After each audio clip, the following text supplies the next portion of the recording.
ज्ञानेश्वरीचा 3रा अध्याय व भगवद्गीतेचा 39वा श्लोक सुरू होणार आहे. अवर्तं ज्ञानमेतेन ज्ञानिनो नित्यवैरिणा कामरूपेण कौन्तेय दुष्पुरेरेणानलेन च. अवर्तं ज्ञानमेतेन ज्ञानिनो नित्यवैरिणा कामरूपेण कौन्तेय दुष्पुरेरेणानलेन च. हे पार्था, ज्ञानी पुरुषाचा नित्यवैरी अग्नीप्रमाणे ज्याची भरती कधीच होत नाही व ज्याला पुरे असे कधीच वाटत नाही, या इच्छारूप शत्रूने ज्ञान झाकलेले आहे. समगीत बाप्पासाहेबांच्या या श्लोकावर कामरूप अग्नी महा पुरे कधी न म्हणे हा, ज्ञात्याचा हा सदा वैरी झाकण हे ज्ञानावरी. माऊलींच्या ओव्या. तैसे ज्ञान तरी शुद्ध परीही असे प्ररुब्ध, म्हणून ते अगाध होऊन ठेले. तैसे ज्ञान तरी शुद्ध परीही असे प्ररुब्ध. प्ररुद्ध रुद्ध झालेलं. तसे ज्ञान म्हणजे आत्मा हा स्वतः जरी शुद्ध आहे, ज्ञानाला दुसरं नाव तसा आत्मा, तरी इच्छा व तिच्या पोटी जन्मलेल्या अनेक इच्छांच्या स्पंदन कंपन चक्राकार गतीमुळे ते झाकलेले असते. म्हणूनच ते गहन गूढ सुप्त अगाध प्राप्त होण्यास कठीण असे होऊन राहिले आहे. टिप्पा. म्हणूनच गुप्त किंवा अतेंद्रिय ज्ञान प्राप्तीचे साधन गुप्त व अतेंद्रिय असते. ते साधन ईश्वरी महायोग विज्ञानी आहे, वैराग्य बुद्धियोग लक्षणी आहे, राजर्षी विद्या परंपरागत आहे. तैसे ज्ञान तरी शुद्ध. मुळात आत्मा हा स्फटिकासारखा शुद्ध आहे. तो लिडबिडलेला नाही, तो मळालेला नाही, तो घाण झालेला नाही. आत्मा मळालेला नसतो, घाण नसतो, कोणाचाही असो, तो डाकूचा असो, बदमाशाचा असो की संतांचा असो. आत्मा शुद्ध आहे, सोन्यासारखा आहे, स्फटिकासारखा आहे, बिल्लोरी काचासारखा आहे.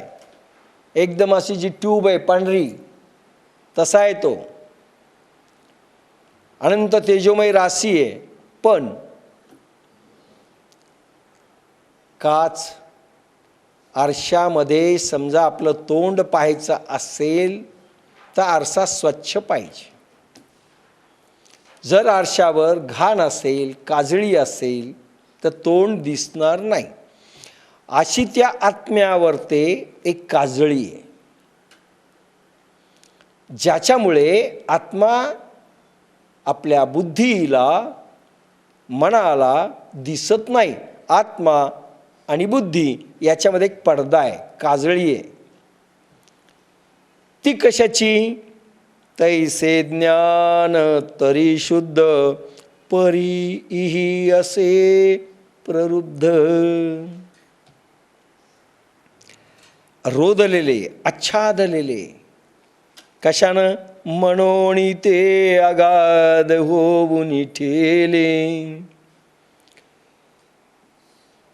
इच्छाची लहर उठली बुद्धीतून. हे पहा, परमात्मा शांतीमध्ये. लक्षात घ्या काय म्हटलं. एकदम शांती, नॉन व्हायब्रेशन स्थिती. लहर देखील उठता कामा नये बुद्धीमध्ये आणि मनामध्ये. तेव्हा परमात्म्याचं, आत्म्याचं दर्शन शक्य आहे. परमात्मा ध्यानामध्ये गवसतो, ध्यानामध्ये दिसतो, ध्यानामध्ये बोलतो, लक्षात घ्या. मौनामध्ये, ध्यानामध्ये परमात्मा बोलतो. आणि प्रार्थना आणि जप जे आपण करतो ते आपण बोलतो, परमात्मा ऐकतो. ध्यानामध्ये परमात्मा बोलतो, आपण ऐकतो. इतका फरक आहे. आपण बोलायचंच नाही. मंत्र नाही, तंत्र नाही, यंत्र नाही, जंत्र नाही, देव नाही, काय नाही. कुठला जप नाही, काही नाही. पण त्याच्यामध्ये समजा लहर जरी उठली इच्छेची, वासनेची, कामाची, लोभाची, ईर्षेची किंवा साध्या इच्छेची, एखादी मनातून लहर जरी उठली तरी तुम्ही बोललात, तुमचा विकार बोलला, परमात्मा स्टॉप, आत्मा दिसत नाही. आणि या लहरी आहेत, व्हायब्रेशन्स आहेत की ज्याच्यामध्ये एकदम पडदा येतो, त्या लहरी अंधुक पडदा येतो. आत्मा दिसत नाही, आत्मदर्शन होत नाही, परमात्मा दर्शन होत नाही, परमात्मा बोलत नाही. लक्षात घ्या. तैसे ज्ञान तरी शुद्ध परीही असे प्ररुद्ध मनोनित्य अगाध होऊनी ठेले. अगाध म्हणजे गहन, खोल, म्हणून गूढ बनलंय. परमात्मा गूढ बनलाय, आत्मा गूढ बनलाय, रहस्यमयी बनलाय. म्हणून म्हणतात ना, गूढ आहे, गुप्त आहे, अगाध आहे, गहन आहे परमात्मा, म्हणून बनलाय. आधिया ते जिनावे मग ते ज्ञान पावावे तव पराभवो न संभवे रागद्वेषा. आधिया ते जिनावे मग ते ज्ञान पावावे. जीवात्मा परमात्मा व्हावा. जीवात्मा परमात्मा संयोगो योग, हा याज्ञवल्क्य ऋषींचं प्रमाण आहे. जीवात्मा परमात्मा संयोगो योग, अशी इच्छा असेल तर अगोदर कामरूप कंपनाला थांबवावे. भले ही सेक्स भावना असो की भले इच्छा भावना असो, काम दोन प्रकारे व्यक्त होतं, ते थांबलंच पाहिजे. स्टॉप. कुठली इच्छेची लहर नाही. हे पहा, दोन प्रकार आहेत इच्छेचे. एक प्रकार असा आहे, आवश्यकता पूर्तीसाठी काम करणे. आवश्यकतापूर्ती, त्याला अलाउड केले धर्माने, शास्त्राने, ज्ञानेश्वरीने, सर्व धर्माने अलाउड केलेलं आहे. आवश्यकतापूर्ती, जेवावं लागेल, लॅट्रिनला जावं लागेल, नाही आम्ही सोडून देऊ, नाही चालणार. ह्या ज्या बेसिक नीड्स आहेत आणि त्याची आवश्यकता आहे, जेवणाकरता थोडं कमवावंही लागेल, आवश्यकतापूर्ती. म्हणून आपण भोगाच्या विरुद्ध नाहीत, पण भोगाला जवळही केलेलं नाही. भोगाच्या फॉर नाहीत, भोगाच्या अगेन्स्ट नाहीत, भोगाच्या विरुद्ध नाहीत, आणि भोगाला कवटाळून ठेवलेलं नाही. भोगामध्ये योग आणलेला आहे. आवश्यकतापूर्ती जर असेल तितका भोग आवश्यक आहे. मला कपडे पाहिजेत, मला थोडं घर पाहिजे, ह्या ज्या बेसिक नीड्स आहेत, गरजा आहेत, त्याची आवश्यकतापूर्ती ह्या इच्छेमध्ये येत नाही, आवश्यकतेमध्ये येतात. पण आवश्यकतेशिवाय भोगपूर्ती उपयोगी नाही. पण एकदा मी म्हटलं होतं की एंड्रू कार्नेगी हा अमेरिकेतला अतिशय श्रीमंत, गरीब असलेला पण अब्जावधी रुपये कमावलेला आणि मरणासन्न अवस्थेत ज्यावेळेस डेथ बेडवर होता, मरणाच्या अगदी छायेमध्ये होता, त्यावेळेस तुमच्या आमच्यासारख्यांनी प्रश्न विचारला, अँड्रू कार्नेगी, तुमच्याजवळ 10 अरब डॉलर्स आहेत. डॉलर म्हणजे आपलं 60 रुपयाचं सध्याचं डॉलर्स धरा, आपले 60 अरब रुपये, जवळजवळ 600 कोटी रुपये तुमच्याकडे आहेत. 10 अरब डॉलर्स आहेत. मग हे 10 अरब डॉलर तुम्ही प्रसन्न असाल, मरता वेळेस तृप्त असाल. नाही म्हणले मी अतृप्त आहे, मला 90 अरब अजून पाहिजे होते, 100 अरबची भरती करायची होती. काय उपयोग आहे? समजा भरती केली, घेऊन गेला का बरोबर? $1 तरी त्याला मरताना दिला का जवळ? जी गोष्ट मृत्यू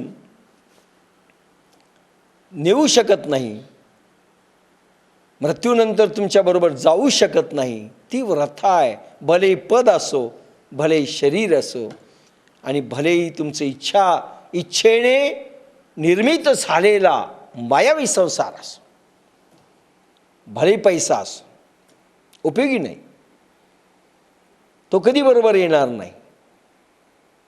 म्हणून इच्छा पूर्ती करत असताना आवश्यकता पूर्ती तेवढ्या इच्छा अलाउड आहेत ज्ञानेश्वरीमध्ये. आवश्यकता सोडून जी काही इच्छा असेल ते मृगजळ आहे, ज्याची गरज नसताना आपण अट्टहासपणे त्याची निर्मिती करून आपल्याजवळ संग्रहित करण्यासाठी प्रयत्न करतो आणि आपली सर्व ऊर्जा, चेतन ऊर्जा, प्राण ऊर्जा, वेळ सर्व पणाला लावतो. आणि म्हणून म्हटलंय, आधी या ते जिनावे, मग ते ज्ञान पावावे, जीवात्मा परमात्मा व्हावा अशी इच्छा असेल तर अगोदर काम इच्छा रूप कंपनाला थांबवावे. आवश्यकता असेल तेवढे कमवा, जरूर कमवा. पण आवश्यकता नसेल, आता याच्या पुढची गरज नाही आहे मला,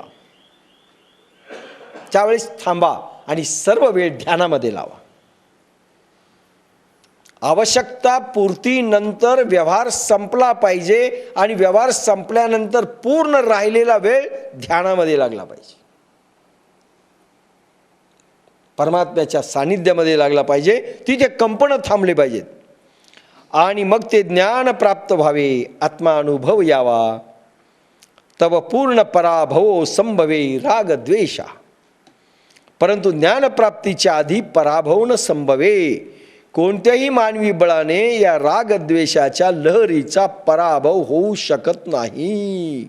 आधिया ते जिनावे, मग ते ज्ञान पावावे, तव पराभवन संभवे रागद्वेषा. रागद्वेषाच्या लहरी कधीही संपत नाही. तुम्ही स्वतःहून जर काढायचा प्रयत्न केला, अंधाराला कसं घालवाल? रागाला घालू शकत नाही तुम्ही, क्रोधाला घालू शकत नाहीत. मग ज्या कारणांमुळे रागद्वेष निर्माण होतात ते कारण संपवा. कोणतं कारण आहे? पैसा कारण असू शकतं, पद कारण असू शकतं, जे काही कारण असेल, इच्छा कारण असू शकतं, महत्वाकांक्षा कारण असू शकतं. ह्या सगळ्या कारणाला एकदा संपवा. ह्या लहरी बंद करा उठण्याच्या. मला हे पाहिजे, मला ते पाहिजे, मला ते पाहिजे, मला ते पाहिजे. म्हणून आवश्यकता पूर्ती आणि अपेक्षा पूर्ती दोन गोष्टी वेगळ्या आहेत. आवश्यकता पूर्ती जरूर करा, त्यासाठी जेवढा टाईम आवश्यक असेल तेवढा संसारात दिलाच पाहिजे. पण त्याच्याशिवाय महत्वाकांक्षा पूर्ती असेल, अपेक्षा पूर्ती असेल तर ते चूक आहे. तो वेळ देऊ नका, कारण ते इथेच राहणार आहे, त्याचा काही उपयोग नाही. आणि मग त्या लहरी संपवा असं म्हटलंय, म्हणजे परमात्मा समोर आहे, परमात्मा समोर आहे. पराभवन संभवे रागद्वेषा. इच्छा कायम ठेवाल, महत्वाकांक्षा कायम ठेवाल,